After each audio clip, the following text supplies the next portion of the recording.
the story of the Pacific and its people, of the peaceful sea and the lands and lives it touches, and their meaning to us and to the generations to come.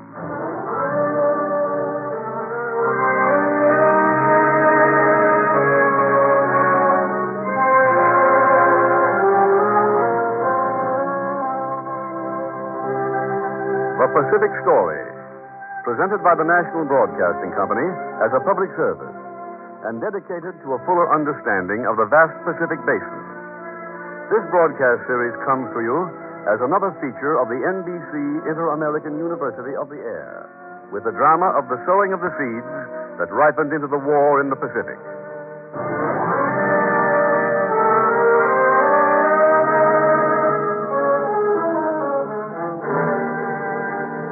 Monsoon, Asia. Adventurers and International Rivalry.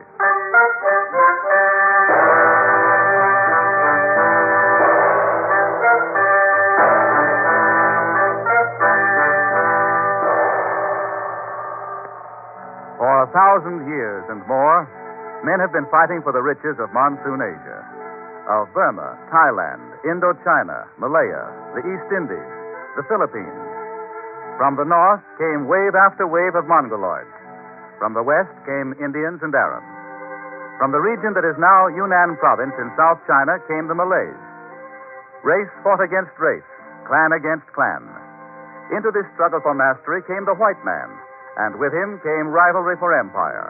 White man against white man, until the Japanese moved in and seized all of Monsoon Asia for themselves.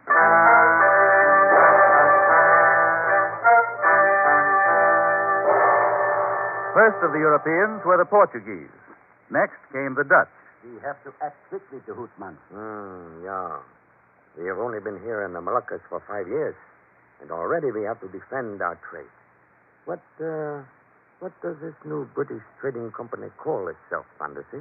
It is called the British East India Company. British East India Company. They must be after the spice trade of the Moluccas. More than that.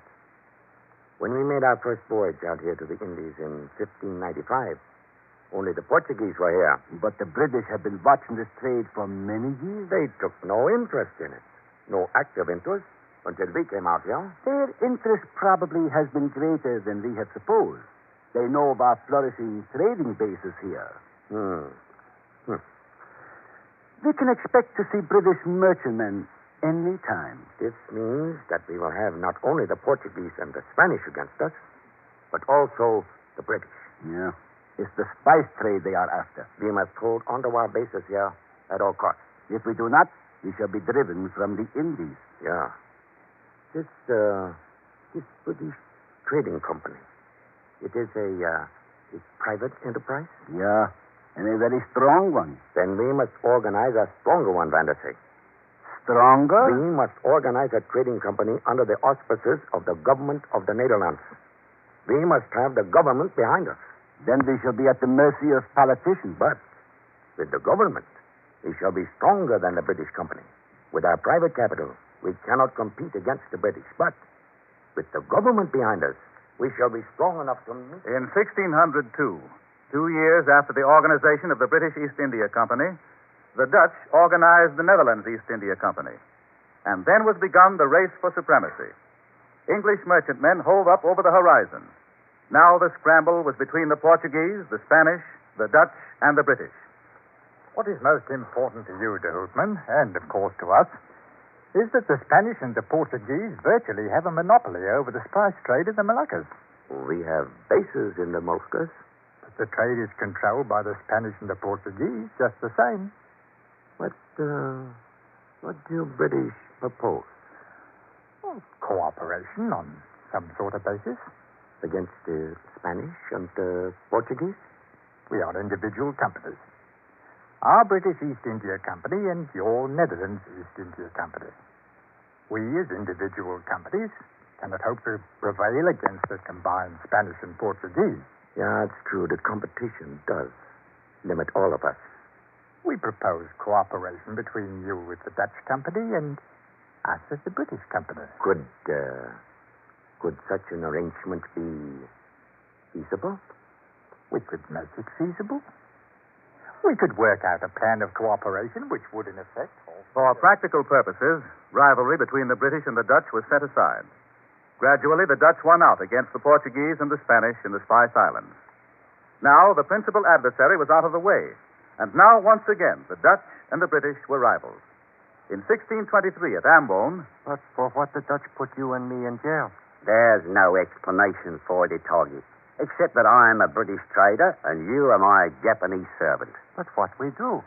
We've been buying and trading against them. All 10 of us British traders. Too many Dutchmen here. The Dutch have 3 times the English strength in ships. How wrong they keep us in jail? What they do with us? I don't know, Itogi. I don't know. Soldiers coming. See through window? Let me see. Yes. They let us out of jail, maybe? Probably not, Itogi. Let out other Englishmen and servants. Probably not. They arrested all 10 of us for the same reason, whatever that is. Soldiers coming close. Coming for us, maybe. Be quiet, Itogi. Don't say anything. You will come with us? Where are the soldiers going to take us? Just be calm. Say nothing to them. It'll be all right. I'll take your position here, between the squads. Right here? Yeah, that'll do. Where are you taking us? All right. March.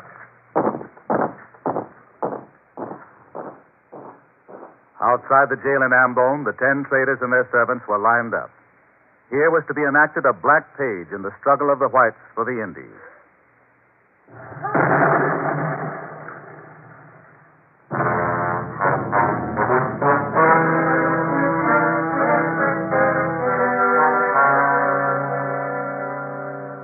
The Dutch were now entrenched in the Indies, and the British gradually withdrew to India proper. Now Holland dominated the islands east of Sumatra. In 1638, she reached westward to Ceylon, and in 1641 seized Malacca from Portugal and gained command of the Straits of Malacca, the doorway to the Indies. Behind this expansion, still greater projects were planned. If Holland is to emerge as a power, we must recognize that we have arrived at a critical stage of development. We are stronger now than ever before. In commercial bases, you mean, of course? Yeah. Our bases now ring the eastern seas. We have governments at Ambon, Ternate, Java, Banda, Makassar, Malacca, Ceylon, and Good Hope. Yeah. My report. Let me find the page here. It says, at the close of last year, 1669, the Netherlands East India Company paid 40% on its capital. The company maintained 150 trading ships, 40 ships of war, and 10,000 soldiers. So, you see, gentlemen, we are solvent and strong. But that is not enough. Conditions are changing. Until a few years ago, the Moluccan spice trade was our best important trade to the Indies. It is still important. But there are still greater possibilities in Java and Sumatra. We have held these islands and have overlooked that they are remarkably suited to plantation cultivation. On them we can grow many products for the Western market. Coffee, indigo, pepper. Are we to forego the value of the Spice Islands? By no means. But by comparison with the developments possible on Java and Sumatra, the spice trade will become less and less important. Perhaps that is a possibility. It is my recommendation that we look into the possibilities of plantations on Java and Sumatra. We can hardly realize the extensive... Here was marked the start of the large-scale cultivation of tea, rubber, sugar, palm oil, and quinine. The fabulous wealth of the Indies was increased still more, and the vast island empire stretching across 3,000 miles of sea was securely won by the little kingdom of the Netherlands.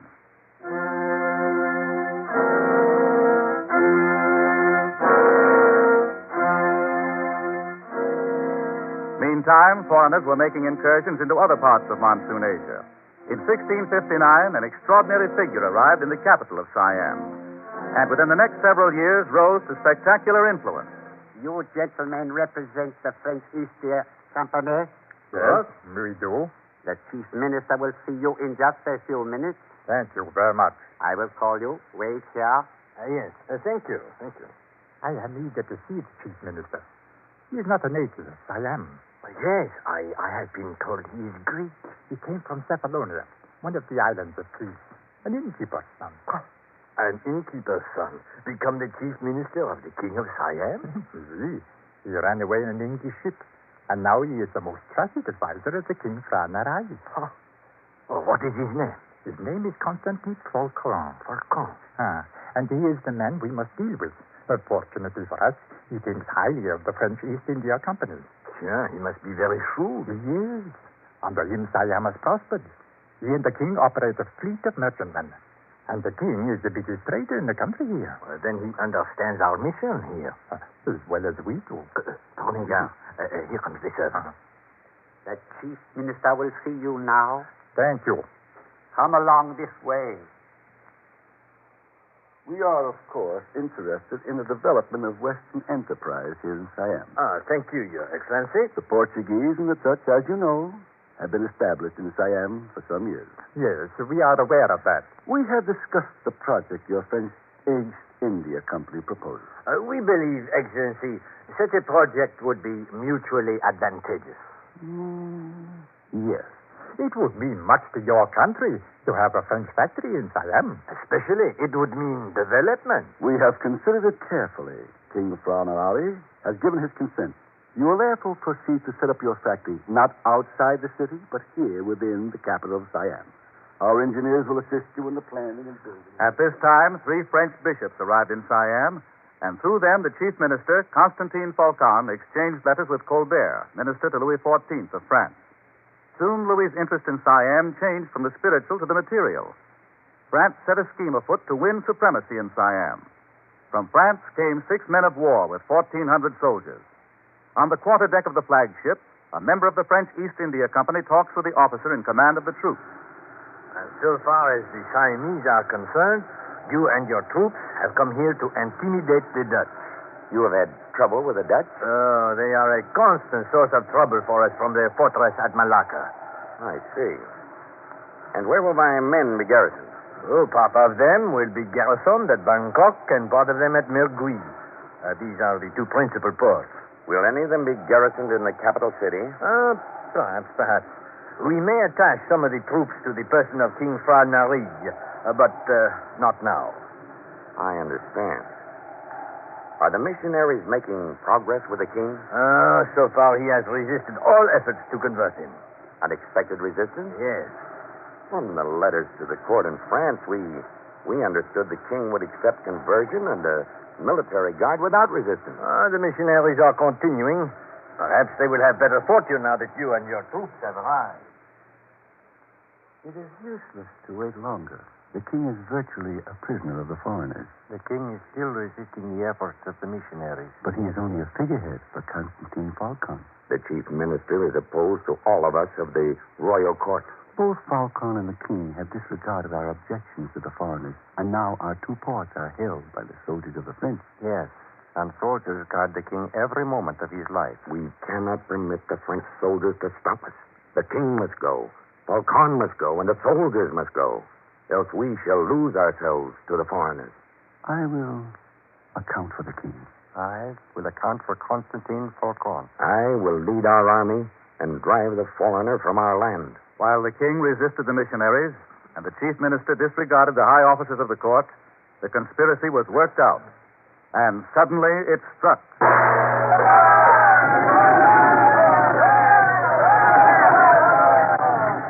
King Franaraj has been driven from his throne.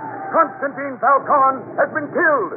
The foreign troops have been driven from our country. We are free men.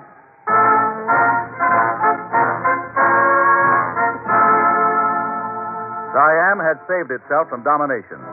In the years to come, it was to be the scene of many more struggles. But as Thailand, the land of free men, it was to remain the only independent station in Monsoon Asia until the coming of the Japanese in 1941.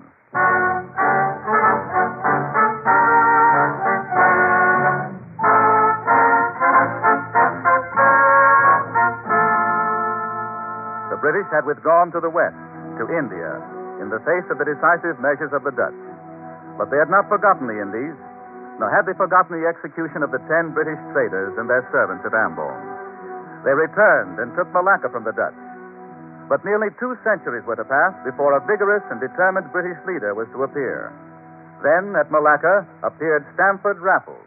We checked these goods we brought from India before the arrival of Lord Minto. You brought a great deal of goods. Oh, yes, we shall have need of them all. Shall we start with this box, Mr. Merlin? Oh, might as well.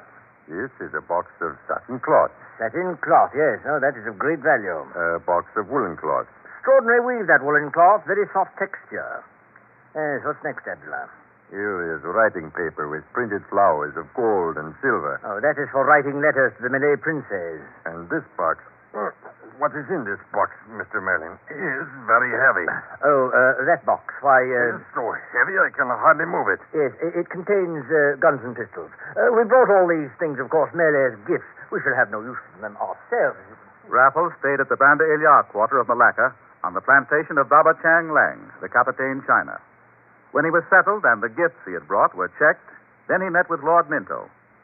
You are of opinion, Lord Minto, that the people of these islands are unable to govern themselves? Quite. The Dutch have exploited the people and have encouraged the Chinese traders who send all the money they make back to China. What of the Arabs? They are a different sort of menace, Raffles. Under the mask of religion, they prey on the unsuspecting people. That must be stopped. It is my opinion that the peoples would gladly ally themselves with so powerful a nation as Britain. Then they would be secured from civil commotion. Yes, and we would not deprive them of all their natural advantages. That is what the Dutch have done. It is not only the Dutch. You, Lord Minto, will also have to check the inroads of the Americans. They are adventurers, and they are enriching themselves without any consideration of the people. Well, our intercourse has been much the same. The British, who have come here, have not been acquainted with the country or the people. They've been more remarkable for their boldness than for, shall we say, their principle. Oh, but that's all past. And that need form no rule for the future. These Malay states can benefit more from Britain than they can from one another. Is the expedition ready? It will be ready to sail from India in March. Is it completely fitted out? There will be 4,000 European infantry with a suitable proportion of artillery. There will be 4,000 Bengal infantry with about 300 cavalry. That should be adequate. Britain must acquire the states of the Malay Peninsula, Borneo, Sumatra and Java, the Celebes, Moluccas, New Guinea and the Papuan Islands. And where will the attack be? The attack will be on Java.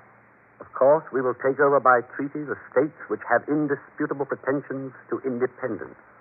In this way, we will be able to turn these islands to the best advantage for European trade and the general advantage of India. You know, Raffles, that the government is not sympathetic with your efforts to create a new Eastern British Empire. It is not fully understood, Lord Minto. For myself, I am much elated at the prospect of Java and the Eastern Archipelago coming under the British flag.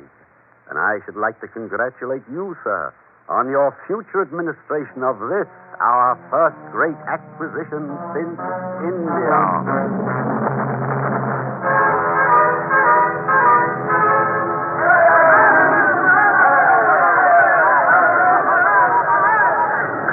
The British have defeated another rebellious sultan. Friendly rulers have been set up in the place of the rebellious ones. The British have destroyed all resistance in the Indies. Raffles has been made Lieutenant Governor of Java with power over the entire Indies.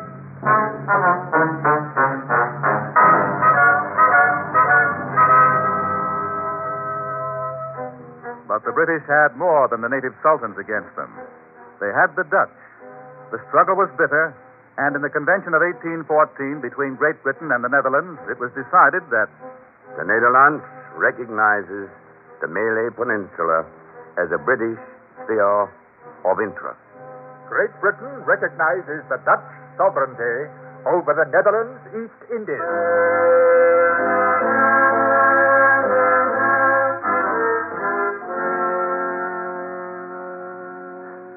We have surrendered what is destined to become the richest colonial possession in the world. Raffles was heartbroken. As a last gesture, he secured for the British an almost uninhabited island on the site of the ancient city of Singapore. Raffles, above all others, saw its strategic value. The founding of Singapore was to shape the course of British shipping, commerce, industry, and agriculture from the Straits of Malacca to the China Sea. On January 31st, 1819, he wrote to a friend, Dear Master, here I am in Singapore. The lines of the old city, the ancient maritime capital of the Malays, are still to be traced, and within its ramparts the Union Jack waves unmolested. Singapore has an excellent harbor, and everything that can be desired for a British port. We have command and intercourse with all ships passing through the Straits of Singapore. We are within a week's sail of China, close to Siam, and in the very feet of the Malayan Empire. With determination and zeal, Raffles set about making Singapore a bastion of British strength in the Far East. Forests were cleared, roads were cut, towns were built, laws were framed. A powerful unit of Western civilization was set up, and Raffles wrote to the Duchess of Somerset, My new colony thrives most rapidly. We have not been established 5 months, and it has received an accession of population exceeding 5,000, chiefly Chinese, and their number is daily increasing. You may take my word for it. Singapore is by far the most important station in the East, and as far as naval superiority and commercial interests are concerned, Singapore is of much higher value than whole continents of territory.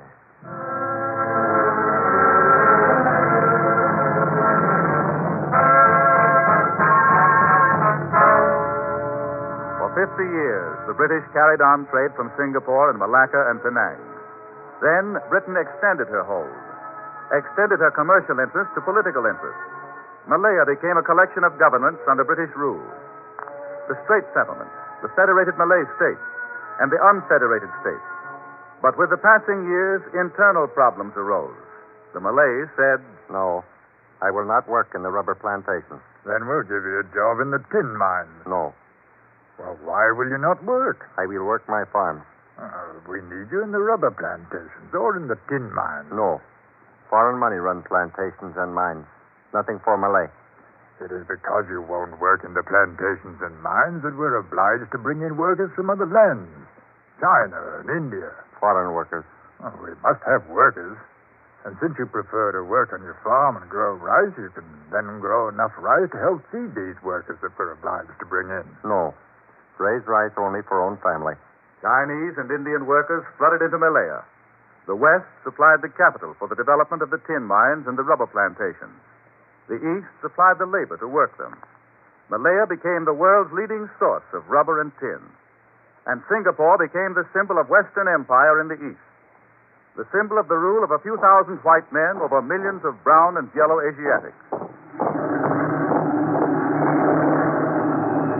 But now the Japanese were on the march in the north. The war in the Pacific was rolling southward. The Japanese have taken Beiping, Shanghai, Nanking, Canton.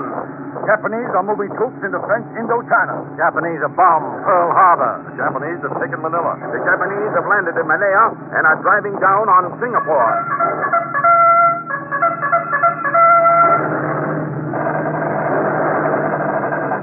Look at them swarming across the estuary. Hold your fire until I get within range. Our artillery hasn't even slowed them down. All right, then let them have it. Yeah. Here it goes, you! They're advancing right into the teeth of our fire. We're mowing them down like pigeons, and still they keep coming. Or everyone gets on Singapore, we'll drop 10. They're coming in swarms. Look out, they're shelling us. Get down, as long as we've got bullets there. Give it to him. Give it to him.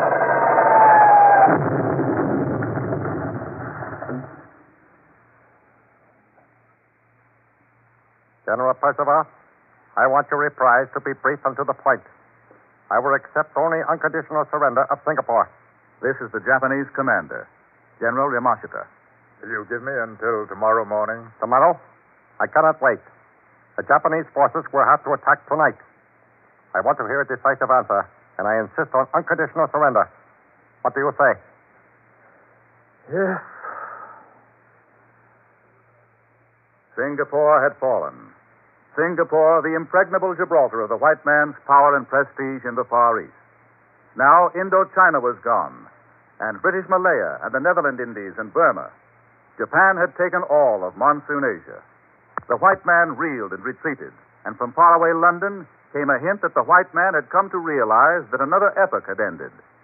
In the London Economist, the conservative organ of British financial interests, appeared this editorial. There can be no return to the old system once the Japanese have been defeated. The need is for entirely new principles, or rather the consistent application of principles to which lip service has long been paid. For the colonies, Malaya, Indochina, and Netherland Indies, there can be only one goal: the creation of independent nations linked economically, socially, and culturally with the old mother country, but learning to stand firmly upon their own feet.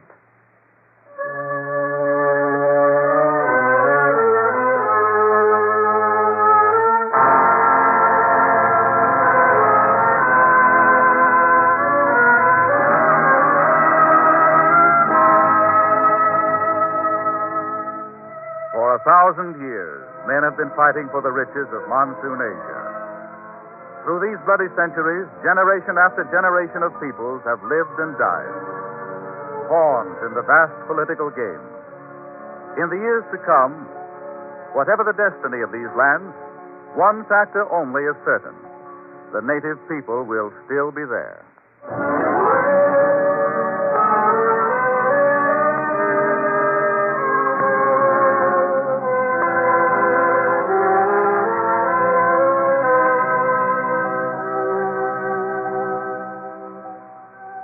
You have just heard the 8th program of the new series, The Pacific Story.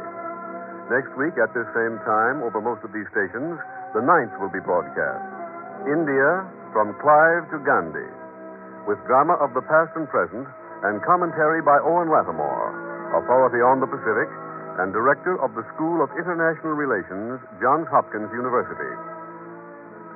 You may secure an illuminating handbook of the Pacific Story with background information on each program in this series with suggested further reading.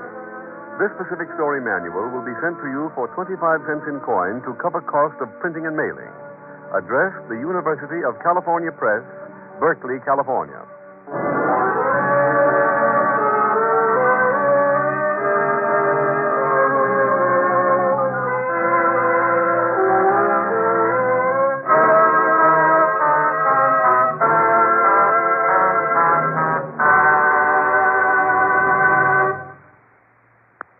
The Pacific Story is written and directed by Arnold Marquis. The musical score is composed and conducted by Charles Dant. Your narrator, Gayne Whitman. This program has been presented as a public service and another feature of the Inter-American University of the Air by the National Broadcasting Company and the independent radio stations associated with the NBC network. American radio listeners are the best informed people on earth. They are interested in the history, future, and peoples of those countries which are now the battlefronts of a war for freedom. The National Broadcasting Company and the independent radio stations associated with the network use their entire facilities to keep America informed. New developments in world events, historical background, expert examination of current and future problems are available to the radio audience day and night. NBC is on top of the news. Radio listeners everywhere know that American radio brings them the truest information and the widest choice of programs. This is the American system developed through free enterprise. This is the National Broadcasting Company.